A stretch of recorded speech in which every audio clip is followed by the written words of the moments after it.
American Fugitive by Shingo Zhang. Chapter 10. Yang Hong-Mei. Yang Hong-Mei had cried in bed all night. 3 days ago, she had a hunch that Lin Janhan would do something illegal. Yesterday, Janhan had asked her to go to Xiangyang, a city 300 kilometers away, and stay there for half a month. She didn't know what kind of illegal activity Janhan had done. Did my advice have no effect at all? Doesn't he love me? Hong-Mei had no answer. Those times she and Janhan were together in beautiful gardens, and at lakeside under the moonlight, often came into her mind, and she could not stop her tears. What will I do tomorrow? She went over several options in her head. Should I go to work, as if Lin Janhan did not call yesterday, or should I discuss this with my parents, and hear what they have to say? Should I go to the Public Security Bureau to report Lin Janhan, and cut off all ties with him? In her bathroom, she started brushing her teeth. Hong-Mei knew that Janhan loved her. Although he did not say those words often, his actions had shown his love. She had been happy with him. What did he do? Where did he hide? Is he all right? She felt exhausted as she put down her toothbrush. Before they retired, Hong-Mei's parents had been factory workers in state-owned enterprises. When the government's reforms started shutting down money-losing enterprises, both were forced to retire early. The Yang family had always been hardworking and lived modestly. Hong-Mei was the only child. The unwritten goal for Hong-Mei was that she would go to a university, have a white-collar job, and marry a white-collar man. She had graduated from a university and had a white-collar job. If she could find a good match, the Yang family would have been really happy. At breakfast, although Hong-Mei tried her best to hide it, her mother saw her distress and asked, "Mimi, what's going on?" Her father said, "Your eyes are swollen from crying." "Why?" Hong-Mei didn't want her parents to worry about her. However, pressured by her parents' repeated pleading, she told them about the phone call from Janhan the day before. Hong-Mei's mother was shocked to hear that Lin Janhan had fled, and he wanted Hong-Mei to hide as well. Her father was shocked also. They couldn't understand how Hong-Mei was inextricably linked to a crime. Hong-Mei's parents told her to call in for a sick leave at the Municipal Audit Bureau. Her mother cried and urged her to report Janhan to the police. "You are already a preliminary Communist Party member. If you don't report, all your previous efforts would be wasted." Hong-Mei refused. Although she hated Janhan's fleeing, she couldn't bear the idea of reporting him to the police. She decided to go to work as usual. Hong-Mei's office was on the 3rd floor of the Audit Bureau building. It was an open office with rows and rows of desks and computers. In the office, she avoided conversations with her coworkers, and pretended that everything was normal. At noon, Xiao Zichang received information about the disappearance of Lin Biao's great-nephews, Lin Janhan and Lin Jianyou. He also heard about Yang Hong-Mei, and decided to detain her for questioning. At 1 o'clock, 2 policemen walked out of an elevator and onto the 3rd floor of the Audit Bureau. When the 2 policemen asked where Yang Hong-Mei was, many in the office stood up in surprise. The policemen walked to where Hong-Mei sat. One of them said sternly, "Come with us." Hong-Mei did not want to make a sound. But she couldn't help it. Tears rolled down uncontrollably. She packed personal belongings into her handbag, and picked up her jacket. Under everyone's gaze, she was sandwiched between the 2 policemen, and they walked toward the elevator in tandem. Hong-Mei was sure everyone was watching her, and was so ashamed. At the same time, 2 policemen showed up at Hong-Mei's home. Despite her parents' protests, the policemen seized her computer, flash drives, photos, letters, and other personal items. Yang Hong-Mei was detained by the Wuchang branch of the Public Security Bureau at noon. Police took away everything from Hong-Mei, including her cell phone and wallet. Deputy Captain Ma and a young man from the SWAT team interrogated Hong-Mei in a small room. Ma asked, "Where is Lin Janhan?" "I don't know." "What is Lin Janhan's plan?" Hong-Mei replied, "Lin Janhan didn't tell me anything." The 2 men refused to believe her. Ma said, If you don't cooperate, we will detain you for 10 days or longer until Lin Jianhan and Lin Jianyou are captured. Hong-Mei sobbed. They repeatedly asked her where Lin Jianhan went. She gave the same answer every time. As if being interrogated were not stressful enough, Hong-Mei was also instructed to be ready to answer Jianhan's call at any time. Although not knowing what crime Jianhan had committed, she knew that her future was completely ruined. She wept and could not lift her head. Hong-Mei didn't know how long she would be detained. She worried that the police had treated her parents badly, and the situation would become worse. Ren-Yee took a taxi to Jianhan's apartment, although he knew the chances of seeing Jianhan were nearly impossible. On the 5th floor, he knocked on Jianhan's door and waited a few minutes. No one responded. Ren-Yee started to walk downstairs. When he reached the 3rd floor, he saw 3 policemen walking up. One policeman asked, "Who are you?" Ren-Yee stopped. He calmed himself and said, "Ho Ren-Yee. Have you seen Lin Jianhan?" "Never seen him." Ren-Yee began to leave. Another policeman asked, "Which floor does he live on?" "I don't know." Ren-Yee's cell phone rang. He walked away. The 3 policemen resumed their walk up the stairs. Ren-Yee was greatly relieved. Jin Yong-Shee was on the phone. "How are you?" she asked. "I'm okay. Did you find Lin Jianhan?" "No." "What about Lin Jianyou?" "No." Yong-Shee immediately became nervous and whispered. The 2 men ran away. "You must escape quickly." After making sure that no one was around, Ren-Yee said, "If I tried to get on an airplane now, I would be arrested in the airport." She asked quickly, "What will you do then?" "Hide first." "What about contacting Song Huimin and Lu Wenhui?" "That's a trap." He knew that Lu Wenhui would definitely deal with him by the book. "You're right. If you got caught, Song Huimin would not, could not help." Ren-Yee paused for a moment to think. "You can't be caught by the police. They will beat you to death," said Yong-Shee. "I know." "Then hurry back. If you delay, it will be even harder for you to come back." "There is no hurry." "No hurry? What are you doing there?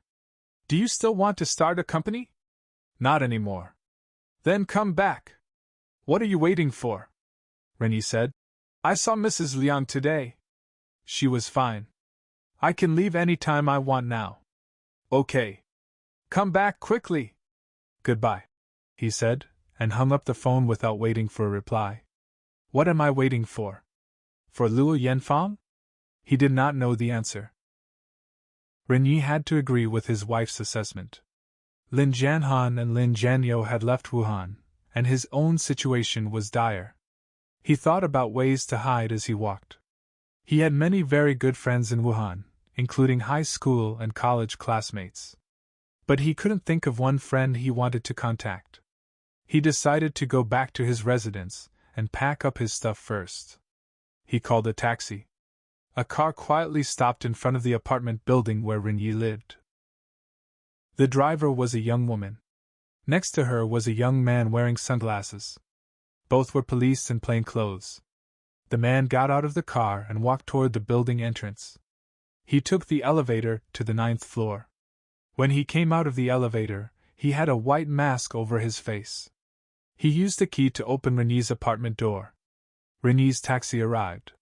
He got out of the taxi. The woman sitting inside the car was surprised to see Ren-Yee. Ren-Yee saw the woman as well.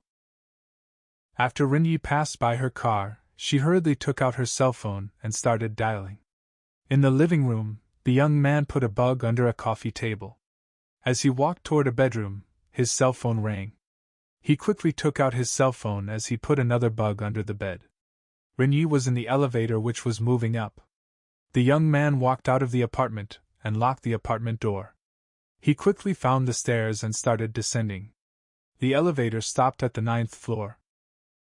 Ren-Yee walked out. He heard footsteps for a fraction of a second and walked toward the stairs. But he didn't see anybody, didn't hear any sound. Ren-Yee felt strange. He walked to his apartment and opened the door with a key. As soon as he closed the door, he heard the sound of the elevator moving. Ren-Yee thought about it for a moment. He decided it was just a coincidence, and walked toward his bedroom. Ren-Yee walked into the bedroom and started packing. His cell phone rang again. He looked at the phone screen and found the caller was Yan-Fang. He hesitated, but decided to take the call. "Hello?" he said calmly. "Hello there." There was a silence. He asked, "What's going on? Are you at home?" "Yes. I want to come over. I am busy this afternoon. I will come over now." He hesitated again. A voice appeared in his head. "It's time to run. Not to fall in love." Another voice said, "Why not explain the situation to her directly?" "Okay," she said. "I'll be there soon." He knew he should have stopped any contact with her. Still, he didn't want to depart without saying goodbye. That would be too cruel. Is kind and just a dogma now? Or is it a curse? Ren-Yee wondered. He despised himself. At noon, the roads in Wuchang were crowded with cars. Yan-Fang's beige car slowly moved forward with the traffic. She looked dazed, because an event that had just happened replayed in her head. Half an hour ago, Yan-Fang and Xing Weining were having a lunch at a restaurant which was affiliated with a hotel. The restaurant and the hotel lobby were separated by a glass wall. Through the glass wall, they saw Xiao Zichang and a young girl in miniskirt and high heels walking side by side into the lobby. Xing Weining asked, "Isn't that Director Xiao?" "It's him," Yan-Fang said. Instantly she was filled with anger, humiliation, and anxiety. Xiao and the young woman walked to an elevator and stopped. The young woman turned around, and she had perfect makeup and looked very pretty. But she also seemed to be in a cold mood. Xiao took up her hand, talking and smiling. The girl smiled politely. Yan-Fang made a great effort to suppress her anger. It was not the first time she had encountered such a scene. She knew the young woman was a language interpreter at Hubei Foreign Trade Bureau. The elevator door opened. Xiao and the woman entered the elevator, hand in hand. The elevator door closed. Xing Weining was embarrassed. She said cautiously, "They may be on their way to see a superior or a friend." Yan-Fang's tears came out suddenly. She rose up quickly, ran out of the restaurant, and into the street. Xing Weining was stunned. On the road, cars moved slowly. Yan-Fang held her steering wheel with both hands. With tears in her eyes, she gazed blankly at the traffic. She suddenly slammed on the brakes. Her body jerked forward violently. She saw her car was an inch away from colliding with the car in front. She breathed a sigh of relief. She was very tired. The car in front was gone, and cars behind her began to honk. She made an effort to focus, and started moving the car forward. In the bedroom, Ren-Yee put all his things in a suitcase. When he was about to close it, he heard a knock on the door. He went and opened the door. Yan-Fang came in and hugged him. She put her head on his chest. He was surprised and motionless. Then he stretched out his left arm to close the door. He was surprised that she trusted him, and he had become someone she depended upon in her heart so quickly. He felt satisfied as a man.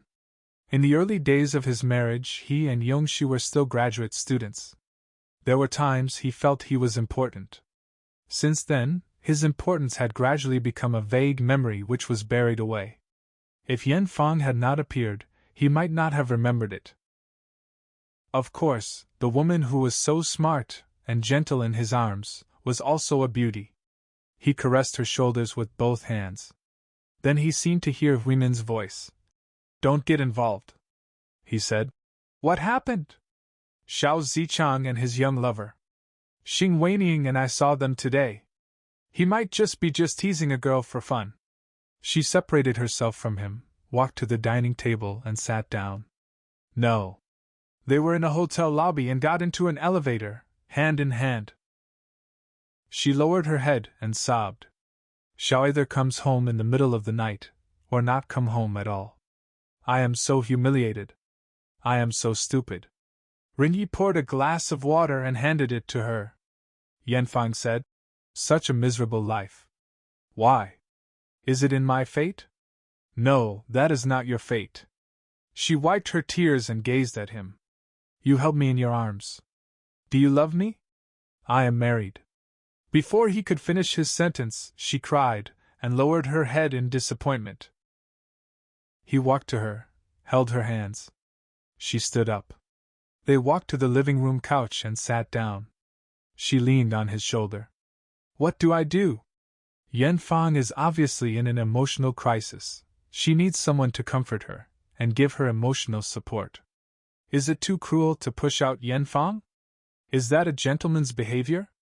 What did she call me? Kind and just gentleman, she said. I'm in love with you. If only we could be together. I'm jobless. Don't be silly. I will take my daughter and we go with you to America. I'm not a free man anymore. She freed her hand and wiped her tears. Jin Yong-Shee is a university professor. Who am I? She shook her head in pain. He said, You are smart, beautiful, and lovely. Who wouldn't love a woman like you? Don't worry. She shook her head. They embraced each other. He stroked her hair. Compared with his wife, Yan Fang was truly a lovely woman. A new command I give you, love one another. As I have loved you, so you must love one another. That is what Jesus said. He said, Want to go out for a walk? I don't want to. That's fine. Actually, if someone saw us together and started spreading rumors which reached your husband's ears, that would not be good. The problem between me and my husband is no secret. I'm afraid everyone in Wuhan knows it. Then Yan Fang was suddenly excited. Let's go to East Lake Park. It's spring now. It's the right time to be in that beautiful place. My camera is also in my car. What if Xiao sees us? That will be perfect. Ren-Yee smiled. That's not good. Director Xiao would send his people to arrest me and lock me up for 2 months. I could be tortured to death. Yan Fang broke into a smile. I would rescue you from jail. Problem solved. Ren-Yee knew that he should run away quickly. But he didn't want to disappoint Yan Fang. She took his hand and they left the apartment. He planned on telling her why he needed to run away and hide for a while when they were in East Lake Park. At 2 o'clock in a conference room in the Wuchang Branch Bureau, Zhang Yuzhen and 3 men discussed the burglary case at the National Archive Bureau. Xiao Zichang quickly walked into the meeting room. After sitting down, he asked, Any progress on Yang Hong-Mei? Sitting next to Xiao was Deputy Captain Ma of the SWAT team. Ma said, We checked her mobile phone and computer. Lin Janhan talked with her on the phone for 2 minutes yesterday. Lin Janhan told her he would leave Wuhan for a while, and asked her to leave Wuhan and hide for half a month. That's all? Yang Hong-Mei said that was all. Xiao sneered. Don't worry. Lock her up for a few days. We will see. Ma said. Ren-Yee went to Lin Janhan's apartment this morning. Looks like he doesn't know where Lin Janhan is. Zhang Yuzhen said. How about detaining Ren-Yee now before he escapes? Xiao said calmly. Don't arrest him at this moment. Let's see whom he will contact next. After a brief moment, Xiao said. Arrest him before dark. Ma immediately said. Yes. Arrest Ren-Yee before dark.